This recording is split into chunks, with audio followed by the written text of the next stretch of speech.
may be in trouble, and this after ConocoPhillips announced they would cut its dividend, sending shares plunging. But fear not, because if there's one man at CNBC that puts safety first, it is Dominic Chu, and he's at headquarters with 5 divine dividend plays for you. Dom.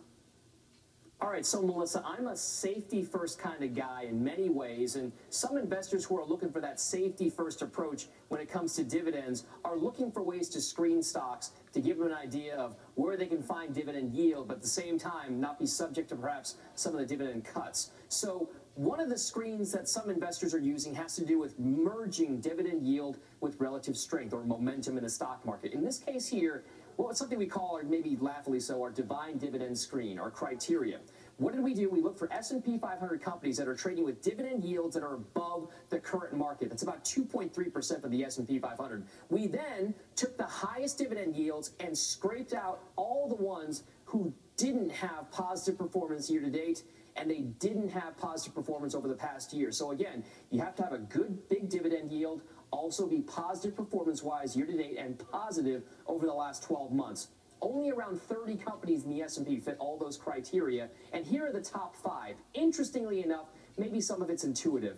Number 1 out there with a dividend yield of north of 5% is AT&T. Telecom stocks always play into this dividend discussion. Many of them pay those outsized dividends on a relative basis. It's up 7% so far just this year, about 7% over the last year. So relatively flat performance, and yet still pays that dividend. Mattel on the toy-making side, near a 5% yield as well. It's up 17% on the heels of some good earnings numbers and whatnot. Over the last year, it's up 14%. So again, a nice dividend yield there. Philip Morris International on the tobacco side of things, 4.6% dividend yield. It's been up over the last year and in 2016 as well. And then another telecom, Verizon.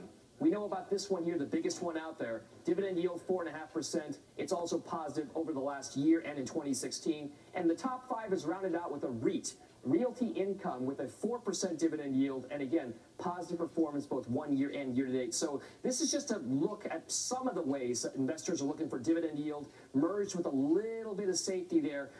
Again, just because these stocks have kept those dividend yields and have not fallen and given you a big dividend yield. So again, this is one of the ways. Other people are using other screens, but at least for now, one way to look for dividend yield in this kind of market. Melissa, back over to you. All right, thank you so much, Dom Chu. So are any of these names worth buying? Would you choose them over big oil? Actually, one of them was your final trade. In fact, right? what a fun little coincidence that is. Philip Morris, absolutely. And actually, what's interesting about Philip Morris, a lot of these names have run a lot, as Dom pointed out. AT&T, Verizon, Realty Income trading at 52-week highs. So I would be reluctant to buy into them at these high prices, but Philip Morris hasn't quite yet. So I think you're pretty safe with that. It's trading between 80 and 90 and a half, let's say. If you get a breakout above 90 and a quarter, 90 and a half, that could be a nice win. Do you like any of these stocks, and how do value investors perceive dividends?